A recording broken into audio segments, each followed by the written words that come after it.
3 very mysterious giant creatures caught on camera horror stories. The night air felt heavy, almost too still. Not a single rustle of leaves, not a whisper of wind, just silence. Thick, pressing, wrong. Ashton adjusted the camera strap over her shoulder, her fingers tightening around the cool metal. A part of her wanted to turn back, to pretend she had never heard the rumors about this place. But another part, the one that had always chased the unknown, forced her forward. She had spent years traveling to remote locations, tracking down urban legends, hoping to capture something real. But this time, something was different. The stories spoke of creatures, things, lurking deep in these woods, shadows too large to be human, figures that moved in ways that defied nature. And now, she was here. She took a slow breath, stepping onto the damp forest floor.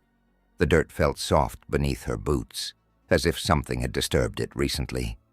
She swallowed hard. Her flashlight beam cut through the darkness, but somehow, the shadows felt deeper, a sound, low, distant. She froze. It was not an animal, not the wind. It was deliberate.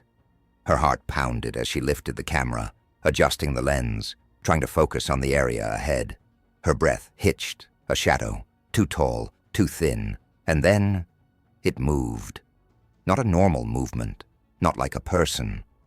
The limbs, they twisted, bent at angles that made her stomach tighten. Ashton sucked in a sharp breath, adjusting the focus. The moment she did, it was gone. A cold sweat prickled along her spine. She knew what she had seen. Her instincts screamed at her to turn around, to run, but she forced herself forward, pressing record. The camera's tiny red light blinked, capturing everything. The deeper she went, the heavier the air became. The silence changed.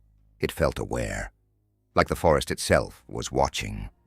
Then, a breath. Not hers.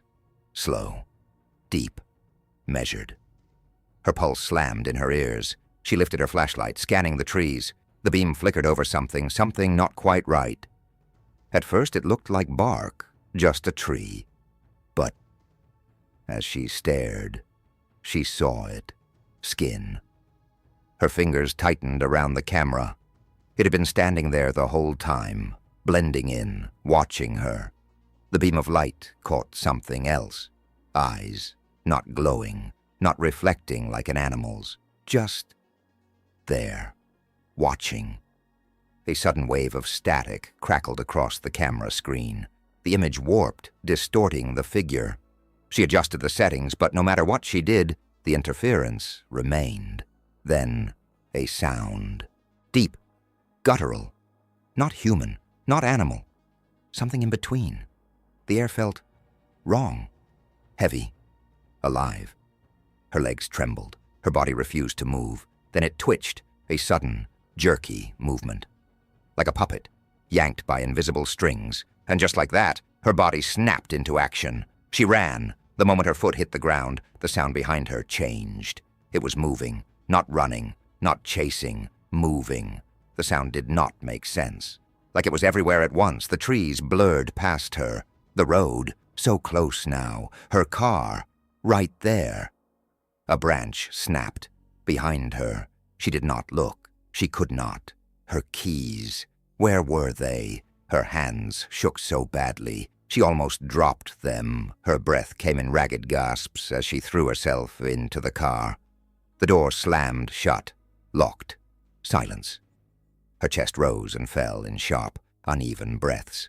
Slowly. She lifted her eyes to the windshield. Nothing. Just trees. Just darkness. Her fingers trembled as she lifted the camera, rewinding the footage. The screen flickered, static. Then, the trees. And then, for just 1 second, a face, not human, not animal, just watching. And then, it blinked. Ashton sat frozen, unable to breathe. She did not upload the footage. Not because she thought no one would believe her, but because Something had seen her too, and some things are not meant to be watched. That night, as she lay awake in bed, staring at the camera resting on the table, the screen flickered for just a moment, a fraction of a second, and in that brief, impossible moment, there on the dark screen, the eyes stared back. This is most creepy.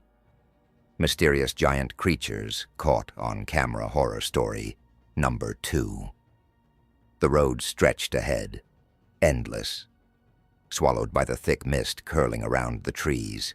The headlights barely pierced the darkness, casting eerie, shifting shadows that seemed to move just at the edges of vision. Ashlyn tightened her grip on the steering wheel. Her breath came slow, steady, but deep inside, she could feel it. That quiet, gnawing unease. From the back seat, a sigh broke the silence. "Are you really sure about this?" Marcus. His voice was low, uncertain. Ashlyn glanced in the rearview mirror. His face was barely visible in the dim glow of his phone, but the concern in his eyes was clear. She forced a small, confident smirk. "You ask that every time." Marcus shook his head. "Because every time, we end up seeing things we were never meant to." Her smirk faded. He was right. But this was different. The stories about Ravenwood.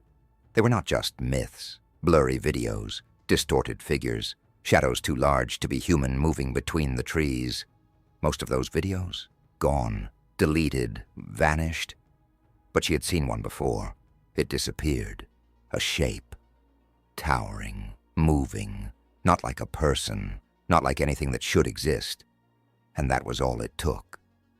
The truck rumbled to a stop at the forest's edge.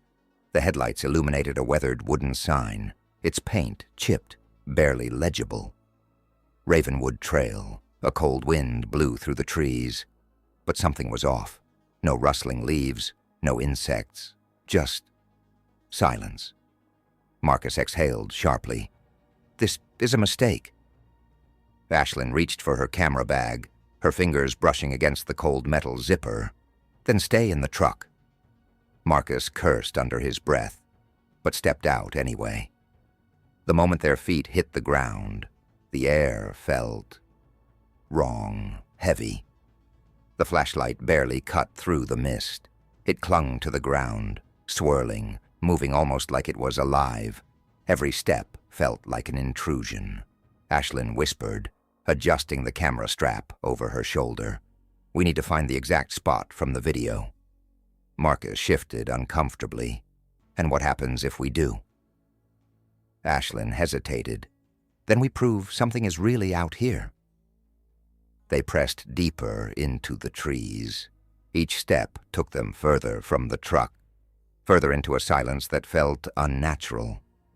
The deeper they went, the more it felt like the trees were watching. Then, a shift in the air. The temperature plummeted. The forest, already silent, became oppressive. Marcus stopped walking. "Do you feel that?" Ashlyn nodded slowly. It felt like something was waiting. Her fingers trembled slightly as she adjusted the camera settings. Static flickered on the screen. Then she saw it. A shadow, immense, moving, not walking, not running, gliding. Her breath hitched. She pressed record, forcing her hands to stay steady. It was too far to make out.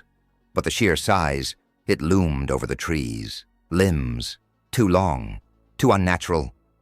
Marcus took a slow step back. "Ashlyn, we should leave." She barely heard him. She zoomed in. The focus shifted. And then it stopped, slowly. It turned, and it was looking right at them. A deep, guttural sound rumbled through the air. Not a growl, not a roar. Something worse. Ashlyn's pulse pounded in her ears. The camera screen flickered. The sound grew louder, vibrating through her very bones. Then it moved, not toward them, around them. The trees groaned as it passed, their branches bending unnaturally, like they were trying to escape. The ground trembled. Marcus grabbed Ashlyn's arm, his grip tight. "We have to go." Ashlyn hesitated. Every instinct screamed to run, but she needed proof. Then, the air shifted. It was closer now. Too close. A whisper. No. A breath brushed against the back of her neck. Cold, damp, right behind her. She turned the camera. Nothing, but she could feel it. Marcus yanked her arm. "Ashlyn, move!" And that was all it took. They ran. Branches clawed at their clothes. The uneven ground threatened to trip them with every frantic step. Ashlyn clutched the camera, the flashlight bouncing wildly, light and shadows colliding in the chaos. Then, a shadow lunged. The air turned ice cold. Something massive crashed through the trees behind them. And in that instant, Ashlyn knew. There was more than one. Marcus screamed. She did not stop. The truck was in sight, the headlights still on, a beacon in the endless night. They stumbled onto the dirt road, legs shaking, gasping. Ashlyn fumbled with the keys. Her fingers were numb. The trees behind them groaned. Something was coming, something too large, too unnatural. Marcus yanked the door open and shoved Ashlyn inside before diving in himself. The engine roared to life. The truck lurched forward. Gravel flew. The headlights illuminated the road, and the figures standing at the forest's edge. Not one, not two, three. Towering, silent, watching. Ashlyn's breath came in short, ragged gasps. Her grip tightened on the steering wheel. They did not move. They did not follow. But they did not have to. They had been seen. And Ashlyn knew. This was not over. The camera, still recording. The lens had captured something that should not exist. And somewhere, in the darkness of Ravenwood Forest, something was still watching. This is very unsettling. Mysterious giant creatures caught on camera horror story number 3. The night was thick, oppressively thick. The kind of silence that presses against your chest and makes it hard to breathe. Darren's fingers trembled, though he did his best to steady them, adjusting the camera strapped to his chest. It was not his first time on an expedition, but something felt different. Something was wrong. He glanced over at Lena, his research partner and closest friend. She was fiddling with the camera settings, her face pale under the dim light of their flashlights. The shadows seemed to cling to her, deepening the fear in her eyes. "Are you sure about this?" Her voice was barely a whisper, as if the very forest itself might hear her. Darren forced a tight smile, though his own stomach twisted. "It's just another night of filming. We're fine." But even to him, his words felt hollow. They were deep in Black Ridge National Park, a vast, isolated wilderness that had become infamous for strange occurrences. There had been rumors of tall, shadowy figures in the trees, glowing eyes peering out from the darkness, even the strange hum that some claimed could be felt in the bones. At first, Darren had dismissed it, old stories, nothing more. But the deeper he looked, the more unsettling it became. There was something here, something he could not quite grasp. The silence around them was suffocating. It was unnaturally still. "No sounds," Lena muttered, breaking the quiet. "I don't like it." Darren nodded, unable to shake the feeling that the forest was watching. Every step they took seemed heavier than the last. "Let's just keep moving," he said, his voice cracking slightly. And so they did. The deeper they ventured, the colder the air became. It was summer, yet it felt like they had walked straight into the dead of winter. Darren's breath came out in visible clouds, his jacket offering little protection against the biting chill. "It's like we're in a different world," Darren muttered, his eyes scanning the trees. feeling the weight of every shadow pressing in on him. Lena didn't answer, but he could feel her unease. Her eyes darted from one tree to the next. Every rustle of leaves, every snap of a twig, had her on edge. Then they saw it. The marks. Massive gouges raked across the trees, deep jagged cuts that reached high above their heads. The bark was shredded, torn away like paper, leaving behind raw, exposed wood. Darren took a step forward, his stomach turning. These marks, Lena, do you see this? Lena raised her camera, zooming in on one of the cuts. What made this? It's too high for a bear, or any animal we know. Darren's heart pounded harder. He could not find the words. This was no ordinary forest. They were not alone. Let's move, he said, his voice tight. They kept walking, but the woods felt like they were closing in on them. The trees, tall and ancient, stretched their limbs overhead, blocking out most of the moonlight. The path ahead became dark, suffocating, as though the forest itself was alive and conspiring against them. Then, just as Darren was beginning to think his mind was playing tricks on him, he heard it. A low hum. At first it was subtle, just a vibration in the air, but it grew. Slowly, steadily, until it felt like it was everywhere, deep, unsettling, wrong. Lena stopped dead in her tracks, her eyes wide. Do you hear that? Her voice was barely above a whisper, her breath quickening with panic. Darren nodded, though his throat was dry, the sound gnawing at the edges of his sanity. Where is it coming from? Lena whispered. Before Darren could answer, a flicker of movement caught his eye. Someone, was standing between the trees. Tall, impossible. Too tall for any human. The figure was cloaked in shadow, but its eyes, those eyes, they glowed, a faint, unnatural white. Darren froze, his blood turning cold. Lena, do you see that? His voice trembled, the words struggling to escape. Lena turned, her face drained of color. Her lips parted, but no words came out. She simply nodded. The creature, if it could even be called that, did not move. It was watching them, studying them. Darren felt his breath catch in his throat. This was not a bear, not a human. It was something far beyond his understanding. Suddenly another figure emerged. This one was bigger, taller. Its form was twisted, distorted, with limbs that seemed far too long, far too thin. Its eyes shone, an unholy light, and the hum grew louder, more deafening. Darren's chest constricted with fear. We need to leave, now. Lena grabbed his arm, her fingers trembling. Run, just run. Without another word, they turned and fled. Their footsteps were muffled by the thick underbrush, but Darren could feel the weight of their presence, the terrible, suffocating feeling of being followed. They ran, but the forest seemed to stretch on forever. The trees seemed to close in, blocking any escape. It was as if they were trapped in some twisted maze, unable to find a way out. Lena stumbled, her foot catching on a root. Darren barely caught her before she fell, panic rising in his chest. Keep moving, he shouted, but it was not the voice of someone in control. It was the voice of a man who knew they might not make it out alive. Then the clicking started, a deep, rhythmic sound, sharp and unsettling.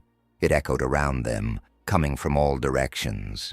It was not an animal. It was not anything they had ever heard. It felt unnatural.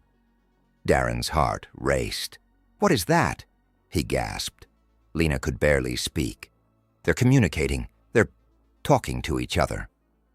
The ground beneath their feet seemed to tremble, and then a third creature appeared. It was larger than the others, standing directly in their path, blocking any escape. Its limbs twisted in angles that should not have been possible. Its glowing eyes pierced the darkness, locking onto Darren with a terrifying intensity. Darren stopped, his breath ragged. There was no way forward. There was no way back. We're trapped. His voice broke. Lena's hand tightened on his arm. What do we do? What do we do? She was nearly crying now, her fear palpable in the air between them. Darren had no answer, no solution. There was no plan, but the creatures were not in a hurry. They did not charge. They simply watched. Darren could not take it any longer. He turned on his heel and ran. He pulled Lena with him, not caring which direction they went, just needing to get away. The footsteps behind them were slow but inevitable. The creatures were not rushing. They were patient. Suddenly the hum grew deafening, as if the sound itself was pressing against his chest. Darren's heart slammed against his ribs as they ran through the thick trees. But they were so close. Just a few more steps, and the clearing would be there.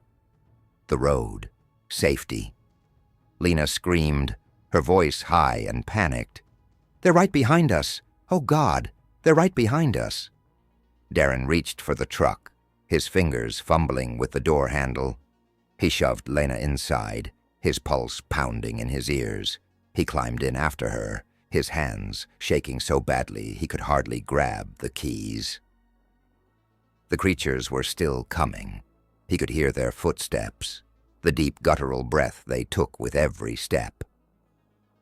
Finally, the truck roared to life. Darren slammed his foot down on the gas, the tires screeching as they sped forward, the road flashing before them. Lena screamed again. "Go! Go!" Darren didn't need to be told twice. He glanced back as they sped down the road, his heart still pounding. The creatures were still there, their glowing eyes little more than distant spots in the dark. But they were no longer chasing.